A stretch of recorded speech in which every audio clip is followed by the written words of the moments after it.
Hello everyone. Now again welcome to video lecture class. Today I am going to talk about the topic that is National Policy for Person with Disability Act 2006, and the contents is principal area of intervention यानी हस्तक्षेप के क्षेत्र विकलांग व्यक्तियों के लिए राष्ट्रीय नीति 2006 के अंतर्गत मैं आज आपसे बात करने जा रहा हूँ हस्तक्षेप के जो उनके क्षेत्र हैं उसके बारे में।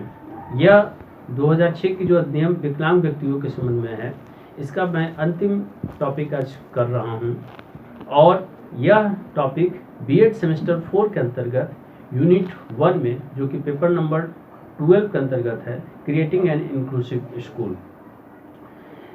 प्रिंसिपल एरिया ऑफ इंटरवेंशन में that means those types of area, specially that is prevention, identification, detection of the disability. Next one is rehabilitation programme, next one is barrier free environment, next one is social security and human resource development program, sports, recreation, implementation of the rules and regulation. That means all the important facts that is related to the principle is most important and it is related to the area of intervention.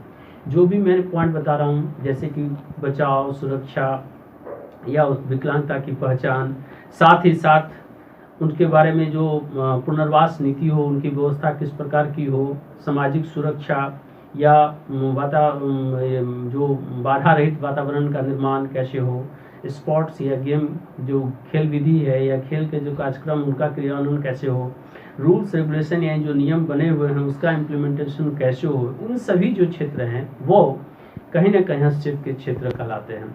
इनकी व्यवस्थाएं कैसे systematic में हो और कैसे इसका सही से इम्प्लीमेंटेशन हो सके, ये जानना समझना अति आवश्यक है। तो मैं अब आपको इसके बारे में और विस्तार से बताने जा रहा हूँ। Now again welcome to video lecture class BEd semester 4 paper 12 creating an inclusive school.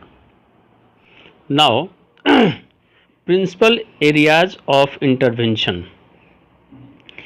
In this the facts, principal area of intervention, 10 most important areas of intervention, but now I will describe first only 5 points.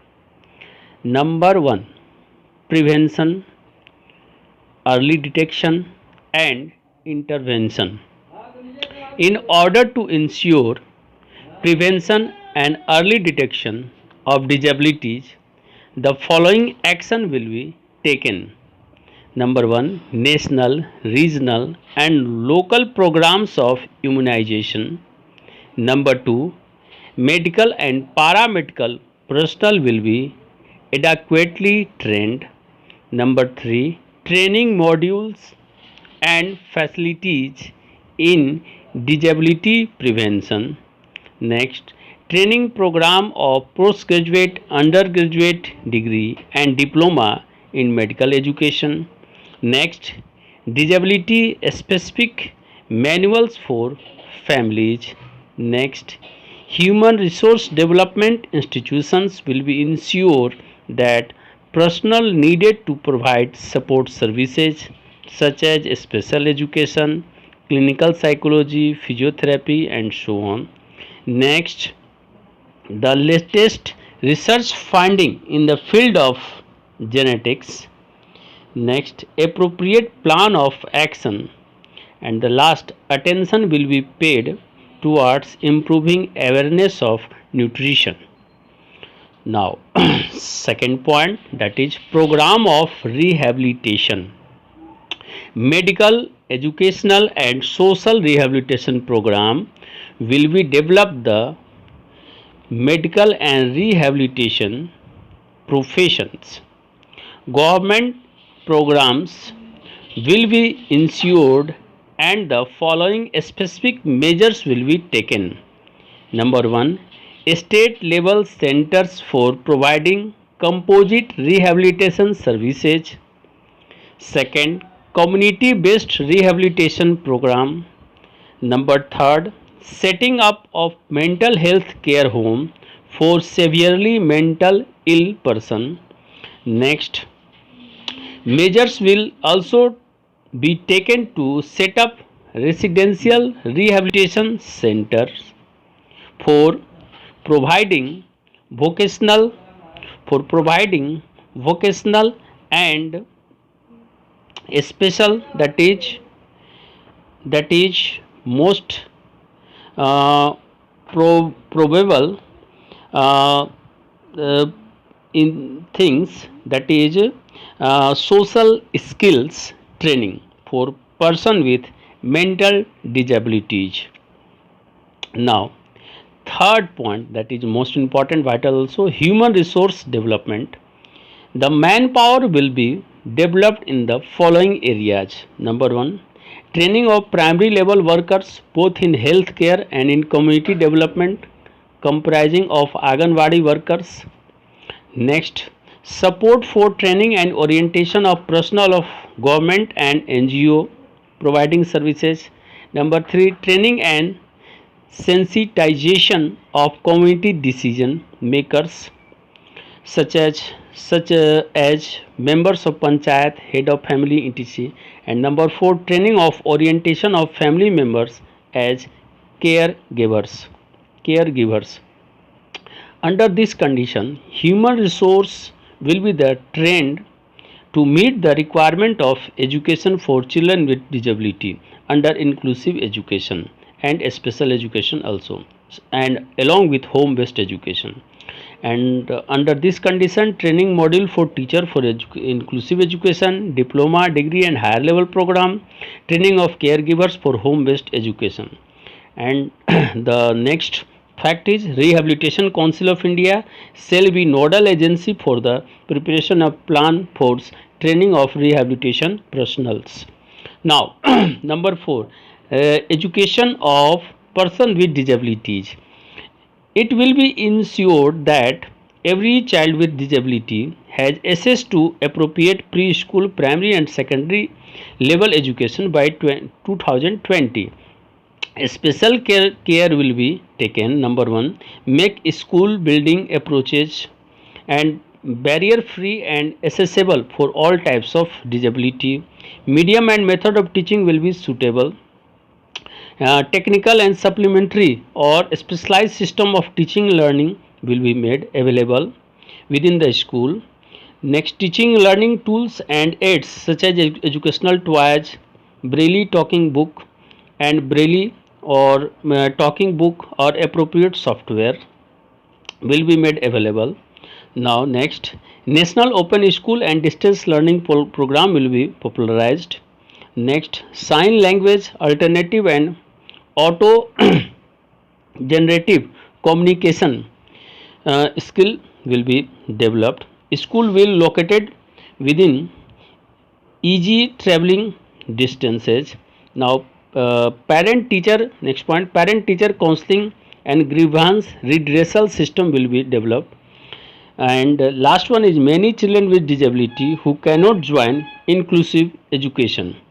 Now, most important remaining facts related to the special, that is model school of inclusive education. Also, children with disability set up the age of 6 years and education facility will be provided in psychological rehabilitation and so on. And last one is, many school discourage enrollment of the student and account of their disability due to lack of awareness. So teachers, principals and other staff also encourage these types of student. Now the last one is employment. It is most important. Following steps will be taken. Number one, government shall initiate a dialogue with private sector organization to help the person with disability. Number two, develop appropriate home based income generation program for the person with disability. Now the system of coaching of employment will also be encouraged. Facilitate modification in the design of machinery, workstation and work environment necessary for disabled person. Provide assistance through appropriate agencies like Marketing Board, District Rural Development Agency, private agency and non-government organization, and last one is coverage of person with disability in poverty alleviation program will be improved so that they get their due share of 3% reservation in the government sector and other sector also. All things in Hindi. हस्तक्षेप के प्रमुख क्षेत्र। राष्ट्रीय शिक्षा नीति में हस्तक्षेप के प्रमुख क्षेत्र जो कि विकलांगता अधिनियम के अंतर्गत कुछ हैं, वह नंबर 1 बचाव, शीघ्र पहचान एवं हस्तक्षेप। मैं वैसे बता दूं कि हस्तक्षेप के 10 महत्वपूर्ण पॉइंट है, उसमें से 5 को मैं आज डिस्क्राइब कर रहा हूं, 5 को अगले क्लास में डिस्क्राइब करूंगा। बचाव, नंबर 1 पॉइंट बचाव, शीघ्र पहचान एवं हस्तक्षेप। इसके अंतर्गत नंबर 1 राष्ट्रीय, राज्य तथा स्थानीय स्तर पर प्रतिरक्षण दैट मीन्स इम्यूनाइजेशन प्रोग्राम विकसित किया जाए। नंबर 2 मेडिकल तथा पैरामेडिकल कर्मचारियों को उपयुक्त प्रशिक्षण प्रदान किया जाए। आंगनबाड़ी कार्यकर्ता, मेडिकल तथा पैरामेडिकल कर्मचारियों को प्रशिक्षण और उचित प्रशिक्षण प्रतिमान उपलब्ध कराए जाए। नंबर 4 डॉक्टरी डिप्लोमा डिग्री पश्चात डिग्री यानी पोस्ट ग्रेजुएट डिग्री संबंधी शिक्षा प्रदान की जाए और साथ ही साथ रोकथाम हेतु पाठ्यक्रम में निश्चित मॉड्यूल यानी तरीके प्रस्तुत किए जाएं। नेक्स्ट, विकलांग व्यक्तियों के परिवारों के विषय में महत्वपूर्ण सूचनाओं का संकलन तैयार किया जाए। नेक्स्ट, सपोर्ट सर्विसेज जैसे कि विशिष्ट शिक्षा या मनोवैज्ञानिक या दैहिक चिकित्सा, व्यावसायिक शिक्षा इत्यादि के प्रशिक्षण दी जाए। नेक्स्ट, शोध के क्षेत्र में परिणामों को उपयुक्त ढंग से लागू किया जाए जिससे कि जन्मजात या मानसिक मंदता को कम किया जा सके। नेक्स्ट, वर्किंग जो इफेक्टिव कार्य नीति है उसको प्रभावकारी बनाया जाए। और पौष्टिक भोजन, लास्ट में पौष्टिक भोजन, स्वास्थ्य देखरेख एवं साफ सफाई पर भी विशेष रूप से ध्यान दिया जाए। दूसरा जो है महत्वपूर्ण पॉइंट इसके अंतर्गत वह है पुनर्वास संबंधी कार्यक्रम। इसके अंतर्गत मुख्य जो बातें हैं महत्वपूर्ण है वो मैं एक एक करके बता दूं कि नंबर 1 पॉइंट दीर्घकालीन पुनर्वास हेतु पुनर्वास योजनाओं और का निर्माण किया जाए। मानव संसाधन एवं शोध क्षेत्र को विकसित करने की जरूरत मैंने उसे विकसित किया जाए। नेक्स्ट, समुदाय आधारित पुनर्वास योजनाओं को बढ़ावा दिया जाए। नेक्स्ट, मानसिक रूप से विकसित व्यक्तियों के लिए मानसिक स्वास्थ्य केंद्रों की स्थापना की जाए। नेक्स्ट, एनजीओ यानी गैर सरकारी संस्थाओं को प्रोत्साहित किया जाए। असमर्थी यानी विकलांग बच्चों हेतु आवासीय पुनर्वास नीति को व्यवस्थित किया जाए, साथ ही जिनका उद्देश्य हो कि उसे रोजगार और अन्य कार्य संबंधित कौशलों को विकसित करने में मदद करें। एक और बातें जो हैं वह तीसरा जो महत्वपूर्ण है जो कि आता है वह मानव संसाधन विकास। मानव संसाधन के अंतर्गत नंबर 1 जो फर्स्ट पॉइंट है वह है प्राथमिक स्तरीय कर्मियों को स्वास्थ्य संबंधी देखभाल संबंधी जो है वह ट्रेनिंग दिया जाए यानी उसका प्रशिक्षण कराया जाए। दूसरा, विकलांग व्यक्तियों की सेवा में संलग्न सरकारी और गैर सरकारी संस्थाओं कर्मचारियों को भी ट्रेनिंग दिया जाए यानी उनका प्रशिक्षण दिया जाए। सामुदायिक निर्णयों के अंतर्गत जैसे परिवार के सदस्य, पंचायत के मुखिया इत्यादि को संवेदना प्रशिक्षण कार्यक्रम प्रदान किए जाएं।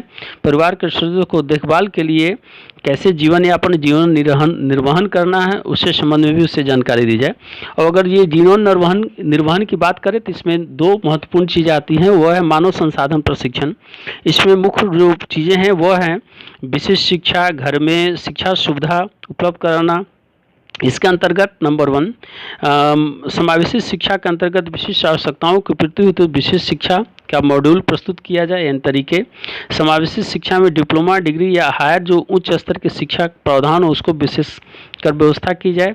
और वरिष्ठ नागरिकों को देखभाल के लिए भी विशेष रूप से केयर टेकर या केयर गिवर जो होते हैं उसको भी जो है ट्रेनिंग दिया जाए। और एक और बात इसके अंतर्गत आती है मानव संसाधन के अंतर्गत भारतीय पुनर्वास परिषद, जिसमें शिक्षकों, अभिभावकों एवं देख रेख में संलग्न व्यक्तियों का प्रशिक्षण कार्यक्रम पूरी तरह से स्थापित किया जाए और उन्हें पुनर्वास परिषद के अंतर्गत जोड़ा जाए जिससे कि ये व्यवस्थाएं सही तरह से संचालित हों। अब जो नंबर 4th पॉइंट है वह है विकलांग व्यक्तियों की शिक्षा। यह महत्वपूर्ण है। इसका उद्देश्य है कि प्राथमिक माध्यमिक संस्थाओं को शिक्षा सभी को मिल सके और इसका उद्देश्य 2020 तक इसे प्राप्त करने का है। इसके अंतर्गत नंबर 1 फर्स्ट पॉइंट, प्रत्येक असमर्थी बालक हेतु विद्यालय का वातावरण अवरोध रहित हो दूसरा, शिक्षा का माध्यम शिक्षण विधियाँ बालकों की क्षमता और आवश्यकता के अनुरूप हो। थर्ड, बालकों में प्रौद्योगिकी पूरक एवं विशिष्ट शिक्षा प्रतिमानों को उपलब्ध कराया जाए। नेक्स्ट, शिक्षा के उद्देश्यों से शिक्षण अधिगम सामग्री व्यवस्था जैसे कि खिलौने, ब्रेल पुस्तकें या बोलने वाली जो पुस्तकें हैं, या ई पुस्तकालय, ब्रेल पुस्तकालय की भी व्यवस्था हो। नेक्स्ट, राष्ट्रीय खुला विद्यालय या दूरवर्ती शिक्षा को बढ़ावा दिया जाए। संचार को भी व्यवस्थित किया जाए। विद्यालय बालकों को तक पहुंच सके इसकी व्यवस्था की जाए। विद्यालय में माता पिता एवं शिक्षा परामर्श सुविधाओं की स्थापना की जाए केंद्रों की। असमर्थ बालकों का नामांकन, दाखिला एवं स्थिरता के प्रति विचार किया जाए। समावेशी शिक्षा को और सुविधाजनक बनाया जाए। कंप्यूटर शिक्षा को भी मुख्य रूप से व्यवस्थित किया जाए। समावेशी शिक्षा में मॉडल विद्यालय की भी स्थापना की जाए। संवेदनशील कार्यक्रमों का आयोजन किया जाए। विशिष्ट विद्यालय समावेशी शिक्षा के अंतर्गत रिसोर्स केंद्रों की स्थापना की जाए। और उस शिक्षा में खासकर वैसे बच्चों को जो विकलांग बच्चे हैं उनको आरक्षण की भी व्यवस्था की जाए, जो कि 3% से प्रोविजन किया गया है। अब रोजगार की अगर बात की जाए तो महत्वपूर्ण है, यानी 5th पॉइंट जो कि एम्प्लॉयमेंट है। विकलांग व्यक्तियों को रोजगार उपलब्ध कराने के लिए निम्नलिखित बिंदुओं पर जोर दिया जा रहा है। इसमें मुख्य रूप से है निजी क्षेत्र से बातचीत। विकलांग व्यक्तियों को अधिक से अधिक रोजगार दिलाने हेतु निजी संस्थाओं से बातचीत की जाए। और एक और चीज़ इसमें महत्वपूर्ण है, 2nd पॉइंट, कि घरों पर आमदनी कैसे वृद्धि की जाए उस पर भी ध्यान मुख्य रूप से दिया जाए। इसलिए ऐसी व्यवस्था की जाए जिससे कि व्यवसाय से संबंधित सभी को प्रशिक्षण प्रदान हो। दूसरा, कार्यस्थान पर मशीनों आदि तथा कार्य वातावरण की स्थितियों आदि को भी सुधार के आधार पर व्यवस्थित किया जाए। साथ ही साथ नेक्स्ट पॉइंट में कि असमर्थी या विकलांग जो व्यक्तियों हों बाधाओं का न सामना करना पड़े, इसको भी मुख्य रूप से ध्यान दिया जाए। और नेक्स्ट पॉइंट कि कुछ एजेंसियां सहायता की जो करती हैं, मार्केटिंग बोर्ड, जिला ग्रामीण विकास एजेंसी, गैर सरकारी एजेंसियां, ये सभी एजेंसियां विकलांग व्यक्तियों की सहायता का प्रावधान रखेंगी और रोजगार से उनके रोजगार का ध्यान रखेंगे। साथ ही साथ निर्मित जो उनके द्वारा वस्तुएं होंगी उनको बाजार में पहुंचाने की व्यवस्था करेंगे। और लास्ट पॉइंट, निर्धनता उन्मूलन अभियान में विकलांग व्यक्तियों की सेवाओं का उपयोग किया जाएगा, जिससे कि सरकार के क्षेत्र में 3% रोजगार के लिए उन्हें आरक्षण मिल सके। इस प्रकार से मैंने इसे स्पष्ट किया। नाउ इस प्रकार से मैंने 5 पॉइंट को हिंदी इंग्लिश में स्पष्ट किया। अब अगले क्लास में जो 5 बचे हुए पॉइंट है उसको भी मैं क्लियर करूंगा। Thank you so much. Now on the basis of above discussion, it indicates that the principal area of intervention that is most important for the protection and security of the disabled person, यानी उनकी सुरक्षा और बचाव के लिए, साथ ही साथ कैसे उन्हें समाज की मूल धारा में जोड़ा जा सके, इसलिए जितने भी प्रिंसिपल हैं उसमें हस्तक्षेप के जो सिस्टम व्यवस्थाएं जो बताई गई हैं वो जरूरी हैं। आवश्यकता इस चीज़ की है कि हस्तक्षेप कर इसके जो व्यवस्थित जो प्रिंसिपल सिद्धांत बने हैं उनका सही क्रियान्वयन हो और सही तरीके से व्यवस्था लागू हो, तभी जो 2006 की जो नीति बनी है वह स्पष्ट तरीके से लागू हो सकती है और उसका एक सार्थक परिणाम समाज के सामने आ सकता है और विकलांगता से संबंधी जो समस्याएं हैं उसको दूर किया जा सकता है। तो इस प्रकार से मैंने इस टॉपिक को कंप्लीट किया। अब अगले क्लास में सर्व शिक्षा अभियान जो कि इस यूनिट 1 का लास्ट टॉपिक है उसके बारे में मैं बात करूंगा। साथ ही मैं लास्ट में यह स्पष्ट कर दूं कि अगर अभी तक कोई ऐसे हमारे छात्र अगर हमारे चैनल को सब्सक्राइब नहीं किए हैं तो आपको ये वीडियो हो सकता है बाद में मिलता हो। अगर आप इसे सब्सक्राइब कर लेते हैं तो इससे जैसे ही अपलोड होगा आपको तुरंत प्राप्त होगा। तो मिलते हैं अगले क्लास में एक और नए वीडियो के साथ, तब तक के लिए धन्यवाद।